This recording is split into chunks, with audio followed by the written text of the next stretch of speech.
الحمد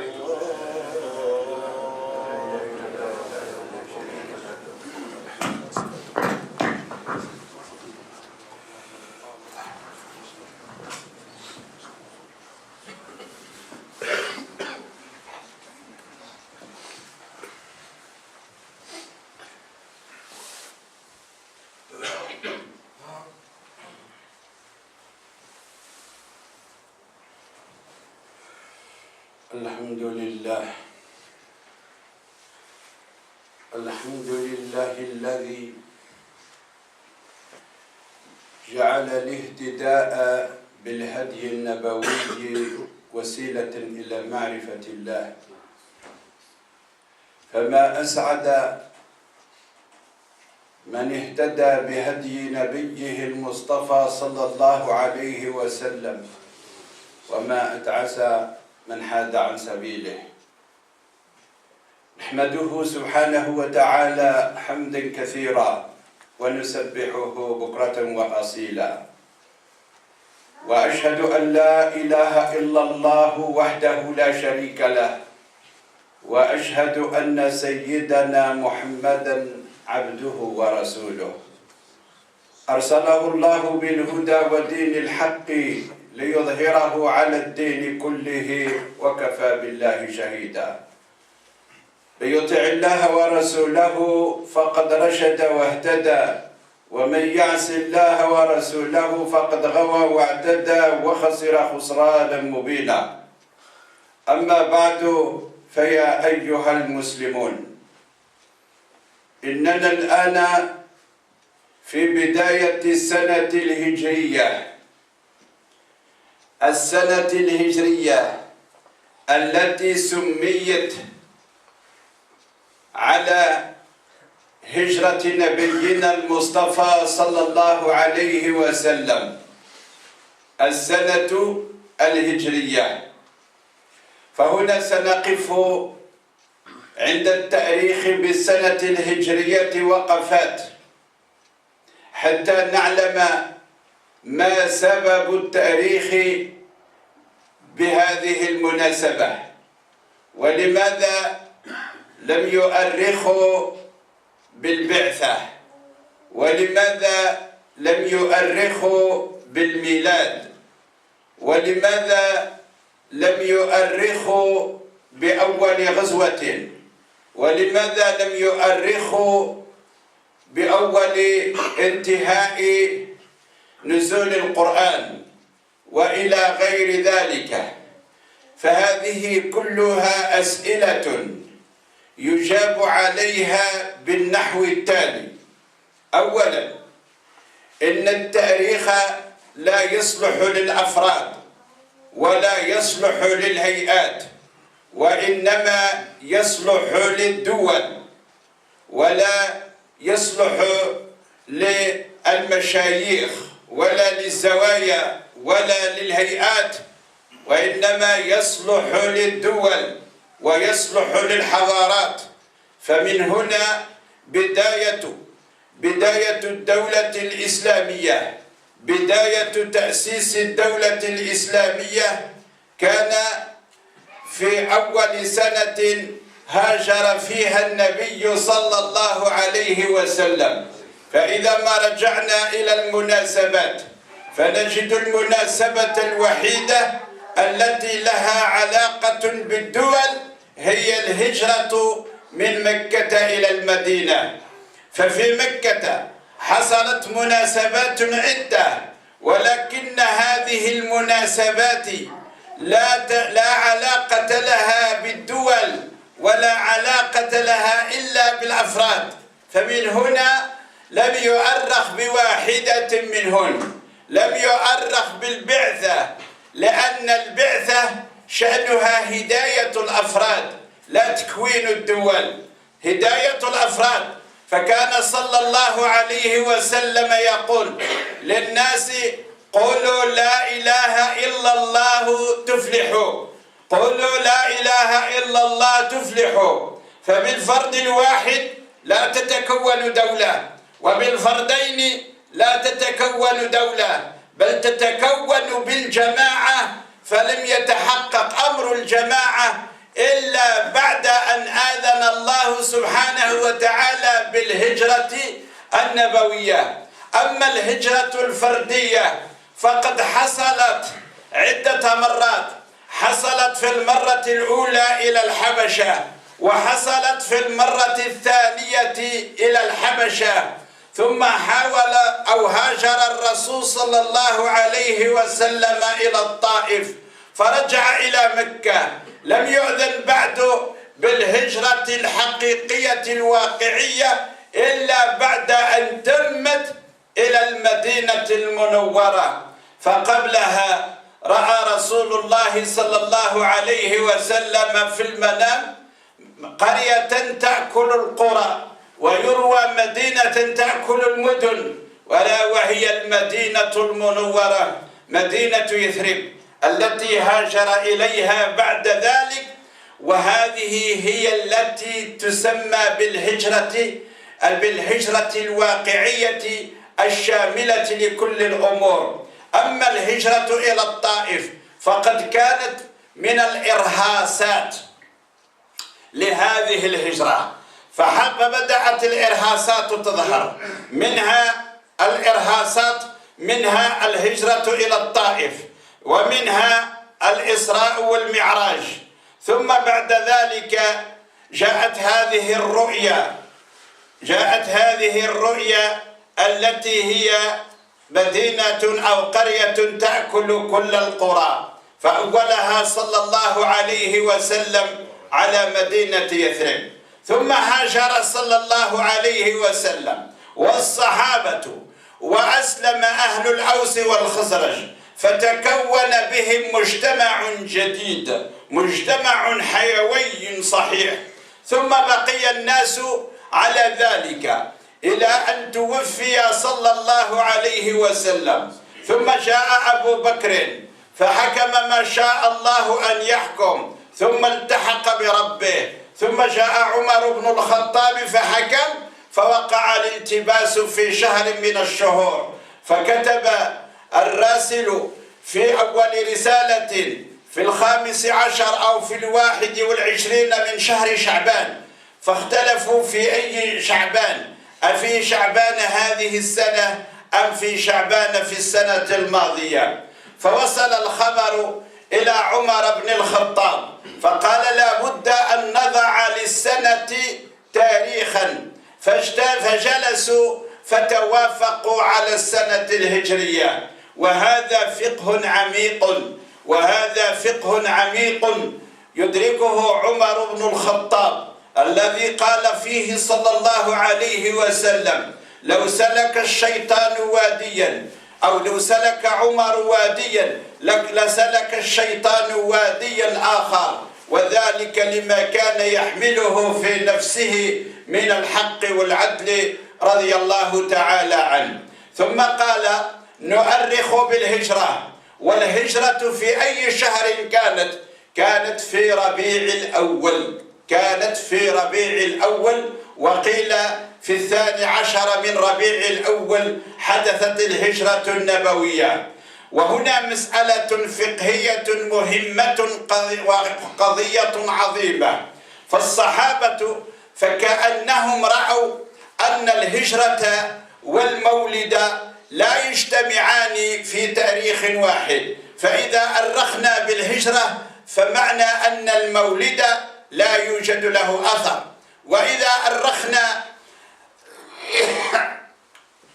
بالهجرة في غير يوم المولد فهناك قد يتحقق الأمران، يتحقق يوم المولد وتتحقق الهجرة النبوية. فقدموها شهرين إلى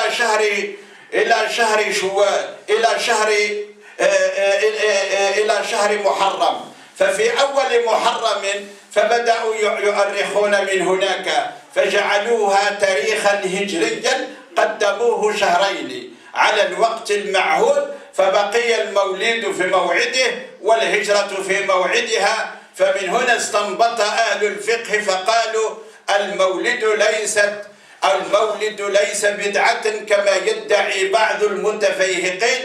المولد تحاشاه عمر بن الخطاب لعظمته وجلالته، فحتى ذهب بعض العلماء إلى قول أشد من ذلك في حق المولد، فقالوا إن ليلة المولد أفضل من كل الليالي، وهذا بحث آخر لا يتسع له المقام الآن، فقد نتحدث عنه في وقت آخر. ونبقى في الهجرة. إذن فأرخ في أول محرم، يعني فببداية محرم صار المسلمون يؤرخون بالسنة الهجرية، وبدأوا يؤرخون بهذا في عهد عمر بن الخطاب رضي الله عنه، وصارت تاريخا لكل المسلمين.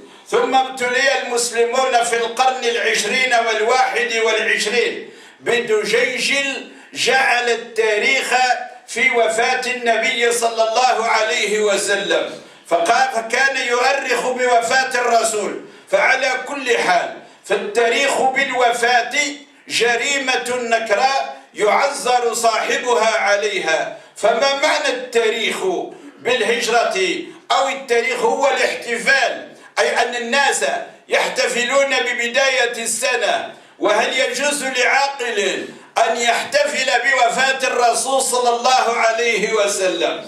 فأجمع المسلمون على أن أول مصيبة أصابت المسلمين هي فقدانهم لرسول الله صلى الله عليه وسلم. أيجوز لنا أن نحتفل بمصيبة من المصائب أو نحتفل بمقتل سيدنا الحسين، أو أن نحتفل بالمجازر الوحشية، أو أن نحتفل؟ فهذا لا يجوز لأحد أن يحتفل في دولته بالمصائب والنكبات. فلم أرى إلا هذا الدجيجل وألمانيا الشرقية التي كانت تحتفل بهزيمتها في الحرب العالمية الثانية. إذن فهذه مصائب الدهر. إذن فالذي ينبغي على كل عاقل أن يفهمه أن الاحتفال بالمصائب جنون ليس بعده جنون، وإنما الاحتفال بالأفراح لا بالأطراح. الاحتفال بالأفراح لا بالأطراح. ومن احتفل بالأطراح فلا دواء لعقله، فقد فقد عقله وصار جنونه أقوى جنون على وجه الأرض. ولكن المشكلة ليس في الذي يشرع مثل هذا، المشكلة في الأتباع الذين باعوا عقولهم وباعوا أدمغتهم، فصار كل إنسان يقول لهم قولا يجلبهم إلى صفه. فأين عقلك أيها المسكين؟ فأين عقلك أيها الإنسان؟ فأين عقلك؟ فلماذا لا تحكم عقلك؟ قد تثق بشخص ما ثقة عمياء ظهرا، ولكنك إن اكتشفت اللعبة فتبرأ منه تبرعا واقعيا. فإن الله تعالى قال عن إبراهيم الخليل عندما كان يتحدث عن أبيه، فقال تعالى: فلما تبين له أنه عدو لله تبرأ منه إن إبراهيم لأواه حليم. هذه سنة ينبغي أن يتبعها كل الناس حتى يسلم السهل والوعر، ويسلم الدين وتسلم الحقائق. وإلا فالعقل صار عندك هدية بلا مهدئ، يعني أنت تملك عقلا ولا تملك عقلا، أنت تملك آلة وليست لك آلة. هكذا أيها الناس. إذن فالناس قالوا نؤرخ بالوفاة، قالوا نعم. نؤرخ بالمصائب، نعم. نؤرخ بكذا، نعم. إلى أين تبقى ستستجيب؟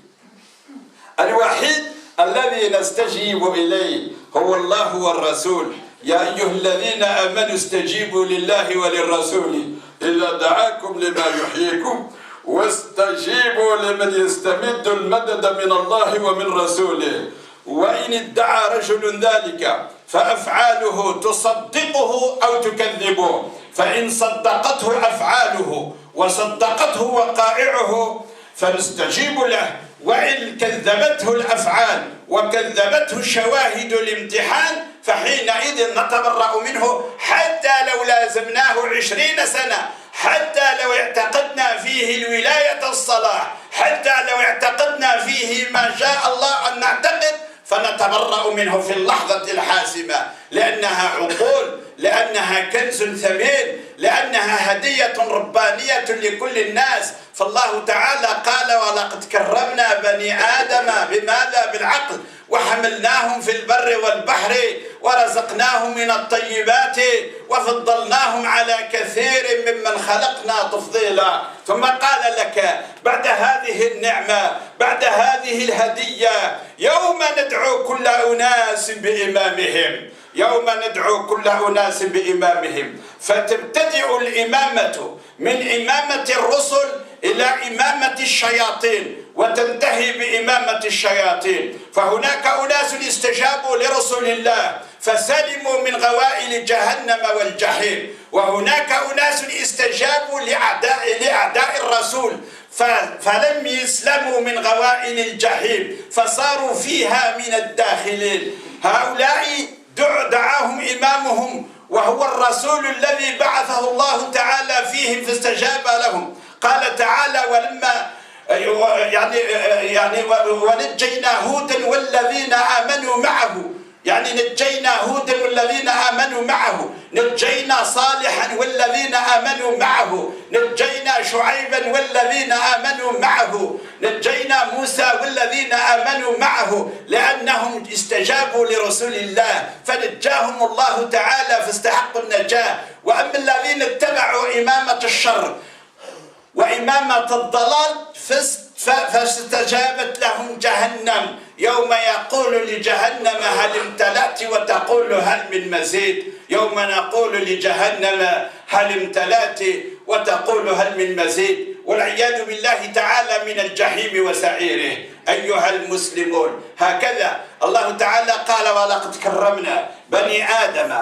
بماذا؟ بالعقل. وحملناهم في البر والبحر بنعمة العقل، ورزقناهم من الطيبات وميزوها عن الخبائث بنعمة العقل، وفضلناهم على كثير ممن خلقنا تفضيلا بنعمة العقل. ثم بعد ذلك تأتي الآية المباشرة: يوم ندعو كل أناس بإمامهم فمن أوتي كتابه بيمينه. فهناك طائفة يؤتى كتابها بيمينها لأنها استجابت لله والرسول، فأولئك لا يجدون إلا فضلا من الله، إلا نعيما من الله. ثم قال الله تعالى في الآية في السور الأخرى: وأما من أوتي كتابه بشماله فماذا سيقول؟ يا ليتني لم أوت كتابيا ولم أدر ما حسابيا، يا ليتها كانت القاضية، إلى غير ذلك. أيها الناس، فحافظوا على نعمة العقل، فلا ينجيكم من الفتن إلا العقل، فلا ينجيكم من غوايات والضلالات إلا العقل.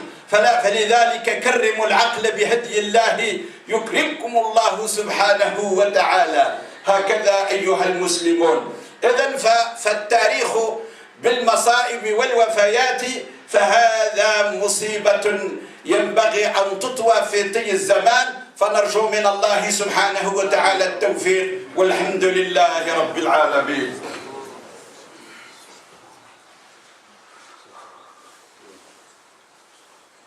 الحمد لله كما ينبغي لجلاله، وصلى الله على سيدنا محمد وعلى آله، ولا حول ولا قوة إلا بالله العلي العظيم. وأشهد أن لا إله إلا الله وحده لا شريك له، وأشهد أن سيدنا محمد عبده ورسوله أرسله الله بالهدى ودين الحق ليظهره على الدين كله، وكفى بالله شهيدا. من يطع الله ورسوله أفلح وزكى، ومن يعص الله ورسوله فقد غوى واعتدى وخسر خسرانا مبينا. أما بعد، فيا أيها المسلمون، اعلموا أسعدكم الله تعالى وسدد خطاكم إن السنة الهجرية لمن الأمور العظيمة، فعليكم أن تطلبوا من الله تعالى أن يعيد عليكم هذه السنة بالعزة والكرامة والهمة والشجاعة، وأن يرزقكم فيها التوفيق. ثم اعلموا أسعدكم الله تعالى إن الهجرة فتحت آفاق عدة، فتحت أمورا دولية، فتحت أمورا لا يعلمها كثير من الناس. فلو جاء الناس في ندوات يتحدثون عما حققته الهجرة لكل البشر لوجد أمورا عظيمة، ولكن العنيدين يعاندون ويجاهدون، فمن كابر وعاند وجاهد فتسقط مكالمته لأنه لا يبصر إلا نفسه. فماذا نقول للجاحد عندما يقول بصريح العبارة: اللهم إن كان هذا هو الحق فأمطر علينا حجارة من السماء أي ائتنا بعذاب أليم؟ فماذا نقول لمثل هؤلاء؟ فهم يقولون هكذا: إن كان هذا هو الحق، فبدل من أن يقولوا اهدنا إليه قالوا فأمطر علينا حجارة من السماء. فهؤلاء لا يعترفون بفضل الهجرة ولا يعترفون بأي شيء. الهجرة فتحت آفاق اقتصادية، فتحت آفاقا في المعاشرة الزوجية، فتحت آفاقا في الأسر، فتحت آفاقا في التربية، فتحت آفاقا في تدريب الجيوش على الأخلاق الكريمة، فتحت آفاقا في حرمة النفس حتى لا تهدر بغير حق، فتحت آفاق كثيرة. فمن هنا الإنسان إذا تحدث عن الهجرة يتحدث من هذه الجوانب الاجتماعية ولا يخصصها في الجوانب الروحانية، فإننا ضيعنا الروحانيات وضيعنا جميع ما يتعلق بها من أمور. ولهذا أيها المسلمون تمسكوا بالدين كاملا، فإن الله تعالى يأمرنا أن نأخذه كاملا. فالجزء الذي نستطيع العمل به فنعمل، والجزء الذي لا نستطيع فالله تعالى قال فاتقوا الله ما استطعتم. ثم جاء في الحديث إن هذا الدين متين فأوغلوا فيه برفق ولن يشاد هذا الدين أحد إلا غلبه. إذن فالدين يسر فامشوا فيه بيسر، ومن سلك فيه التعسير حشر مع المتنطعين ومع الغلاة الذين يمشون أو يسلكون السبل الوعرة. فنرجو من الله تعالى أن يفهمنا حقيقة الهجرة وأن يفهمنا أمورها. وفي الجمعة القادمة قد نتحدث عن الهجرة بتفاصيلها، فنرجو من الله تعالى التوفيق.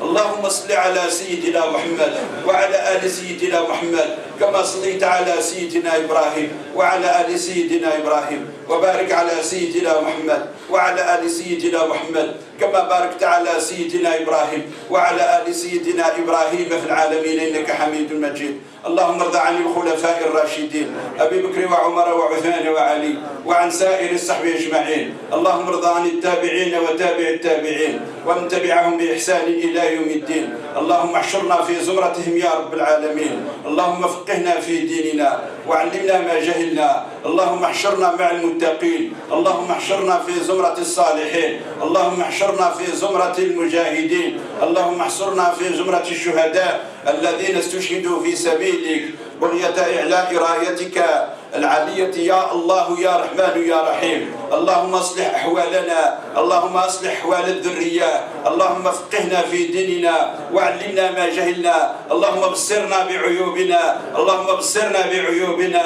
اللهم ارحمنا برحمتك، اللهم ارزقنا فيما جرت به المقادير، اللهم اعل رايتنا، اللهم ارزقنا الشهامة والنبلة والسعادة يا أرحم الراحمين.